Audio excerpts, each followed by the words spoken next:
जब लगभग आधी दुनिया असभ्य, बर्बर और लूट मार कर कर खाने वाली प्रजाति की तरह अपना जीवन निर्वाह कर रही थी, उससे भी पहले भारतवर्ष में एक ऐसे महान राजा हुए जिनका साम्राज्य पूरे भारतवर्ष के अलावा मिस्र, अरब, यूरोप, मेसोपोटामिया, इंडोनेशिया तक फैला हुआ था, जिनके बारे में ये कहा जाता है कि इनका राज्य इतना बड़ा था जिसमें लगभग आधी धरती समा जाती है। लगभग पूरी दुनिया के लोग इस राजा के नाम को जानते हैं।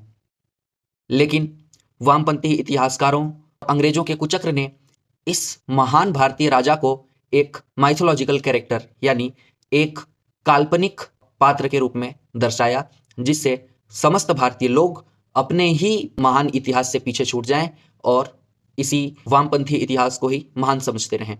नमस्कार, मैं डॉक्टर अतुल और आज भारत भाग्य विधाता सीरीज के दूसरे दिन हम कहानी लेकर आए हैं सम्राट विक्रमादित्य की। ईसा के जन्म से 72 साल पहले शकों के कट्टर राजा मौश का जन्म हुआ और यही शकराज जो था वो क्रूरता का दूसरा नाम कहा जाता था। इसी मौश ने मथुरा, महाराष्ट्र और उज्जैन को प्रभावित करके अपनी विजय पताका फहराई और भीषण नरसंहार किया। लेकिन यह शक अनजान थे उस वीर से जो मालवा देश में बैठा अपने कट्टर बाहुबल के साथ अपनी सेना का निर्माण कर रहा था, जो इन शकों की जड़ें हिला देने की क्षमता रखता था। देवतुल्य उस महामानव का नाम था वीर सम्राट विक्रमादित्य, या जिसे महाराज विक्रमसेन के नाम से भी जाना जाता है। आज से लगभग 2500 साल पहले सम्राट ने 100 सालों तक लगातार शासन किया। उन्होंने पूरी दुनिया पर अपने जीत के झंडे गाड़ दिए। उस काल में सम्राट के नाम से दुनिया भर के लोग परिचित थे। समय के महान वीर योद्धा विक्रमसेन के सामने खड़े होने की भी क्षमता दुनिया के किसी योद्धा के पास नहीं थी।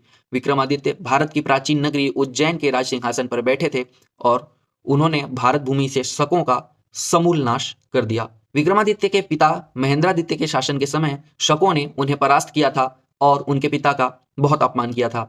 लेकिन बाद में सम्राट विक्रमादित्य ने इसी अपमान का बदला लेने के लिए अपने राज्य के दौरान शकों का संपूर्ण विनाश कर दिया। विक्रमादित्य के बड़े भाई भर्तृहरि मालवा देश के राजा थे, लेकिन अपने राज्य के 40 वर्षों बाद भर्तृहरि ने संन्यास धारण कर हिमालय की ओर चले गए। उसके बाद सम्राट विक्रमादित्य ने राजपाट संभाला था। सम्राट विक्रमादित्य धनुष, गार्गसी, त्रिशूल आदि शस्त्र विद्या में इनका कोई सानी नहीं था। यही वो समय था जब सम्राट विक्रमादित्य मालव देश के राजा बने थे।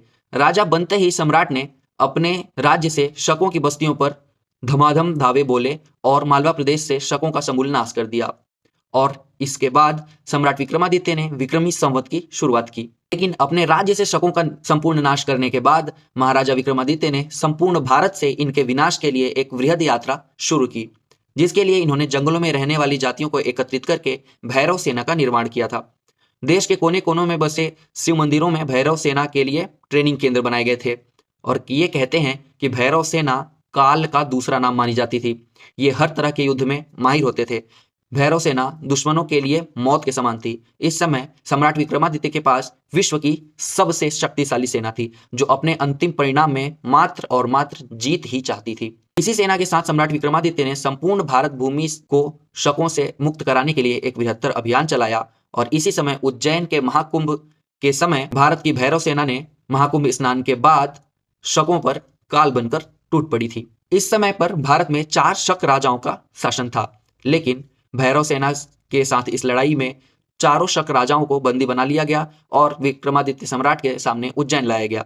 लेकिन उनके सामने लाते ही इन चारों शक राजाओं को तुरंत समाप्त कर दिया गया। अपने शासन के 40 से 50 वर्षों में ही राजा विक्रमसेन ने अखंड भारत पर एक छत्र राज स्थापित किया और चक्रवर्ती सम्राट की उपाधि धारण की। सम्राट विक्रमादित्य का शासन कहां तक फैला था, इसका वर्णन भविष्य पुराण और स्कंद पुराण में भी मिलता है। विक्रमादित्य के बारे में प्राचीन अरबी साहित्य में भी विस्तार से वर्णन है। उस वक्त उनका शासन अरब देश तक फैला था। दरअसल विक्रमादित्य के शासन के बारे में यह कहा जाता है कि इनके राज्य मिस्र और अरब देश तक भी फैले हुए थे और लगभग संपूर्ण देश के लोग इनके नाम से परिचित थे।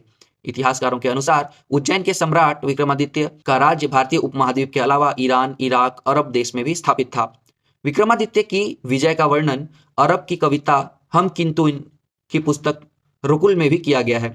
पुराणों और अन्य ऐतिहासिक ग्रंथों के अनुसार यह पता चलता है कि मिस्र देश भी विक्रमादित्य के ही अधीन थे। जहाँ के तुर्की के एक प्राचीन शहर इस्तांबुल की प्रसिद्ध लाइब्रेरी में मकतब सुल्तानिया एक ऐसा ऐतिहासिक ग्रंथ पढ़ा है जिसमें सम्राट विक्रमादित्य से संबंधित एक शिलालेख उपलब्ध है, जिसमें यह कहा गया है कि वे लोग बड़े ही भाग्यशाली हैं जिन्होंने सम्राट विक्रम के राज्य में जन्म लिया। यह राजा बहुत ही दयालु और उदार और कर्तव्यनिष्ठ हुआ करता था, जो हर एक व्यक्ति के कल्याण के बारे में ही सोचता था। तुर्क और रोमन साम्राज्यों के इतिहास में यह भी वर्णन मिलता है कि राजा विक्रमादित्य हर व्यक्ति के कल्याण के बारे में सोचने के साथ साथ उनके देशों में भी विद्वानों को भेजा ताकि वहां के लोग भी शिक्षित हो सके। कई पश्चिम देशों के इतिहासकारों का यह मानना है कि महाराजा विक्रमादित्य ने उनके देश में कई शिक्षकों को भेजा था और अपने धर्म का काफी प्रचार प्रसार किया था। इन्हीं किताबों में यह भी लिखा गया है कि जहां विक्रमादित्य की सेना आक्रमण करती वहां शत्रुओं की लाशों के ढेर लग जाते, शत्रु दल मैदान छोड़कर भाग जाते। ज्योतिर्विदाभरण नामक एक ग्रंथ में उल्लेख मिलता है कि सम्राट विक्रमादित्य ने रोम के शासक जूलियस सीजर को विक्रम संवत 40 के आसपास रोम से बंदी बनाकर उज्जैन नगर ले आए और संपूर्ण नगर में घुमाया था। रोम देश में भी इस घटना का बराबर उल्लेख मिलता है। मानना है कि रोम के समुद्र से आई उस भयानक सेना को हमारी सेना रोक नहीं पाई और उन्होंने रोम के राजा को अपहरण करके अपने देश ले गए। की राज तरंगिणी के अनुसार 24 के आसपास कश्मीर में अदंग युधिष्ठिर वंश के राजा के निसंतान मर जाने के कारण अराजकता फैल गई थी, जिसे देखकर वहां के मंत्रियों की सलाह से उज्जैन के राजा विक्रमादित्य ने मात्रगुप्त को कश्मीर का राज्य संभालने के लिए भेजा था। नेपाल राज्य की वंशावली के अनुसार नेपाल के राजा अंशवर्मन के समय उज्जैन के राजा विक्रमादित्य ने भी नेपाल की दौरा किया था। पैताल पच्चीसी और सिंहासन बत्तीसी उन महान कथाओं में से एक है जिनमें सम्राट विक्रमादित्य के इतिहास को अच्छे से जाना जा सकता है। लेकिन दुख की बात यह है कि गुलामी की मानसिकता वाले इस देश ने अपने वामपंथी ऐतिहासिक विचारधाराओं के कारण अपने इस महान सम्राट को भुला दिया है। नमस्कार, देखते रहिए भारत भाग्य विधाता।